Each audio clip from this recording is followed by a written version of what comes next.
আব্দুর রহমান ভাই কারে নিয়ে আসতে বলো ফোন দাও দাও আসতে বলো গায়ে কোনো লোক আছে কিন্তু ভাই সেই বাইরে থাকে ফোন দাও নাম্বার নাই সে আমার পাঠায় শুনেন সে তোমারে পাঠাইছো, তুমি নাম্বার দাও, তোমার সাথে এই দাঁড়া ভাই বলেন আপনি যে আপনার পাঠাইছে ওনাকে নিয়ে আসেন। হ্যাঁ এই যে বাইরে দাঁড়িয়ে বাইরে না, এখান থেকে ওনাকে ডাক নিয়ে আসেন। সে তো তার নাম্বার না গাড়ি চোরের একজন ধরে ফেলছি আমরা, আপনারা ভিডিওটা শেয়ার করে দেন। আমাকে পাঠাইছে দেখতে, আমি স্টাফের ছেলে সিটি কর্পোরেশনের স্টাফের ছেলে। আপনারা কে দেখতে পারে? এই যে আব্দুর রহমান ভাই এখানে থাকে। তাহলে ডাক দেন। ফোন দেন ফোন নাম্বার নাই ভাই, আপনি ফোন নাম্বার নেই আপনার কেমন ভাই আপনি চলে আসলেন আমার পাঠাইছে ভাই।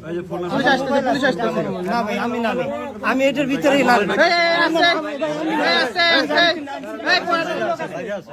প্রশাসনের লোক দেখতে আমি স্টাফের ছেলে।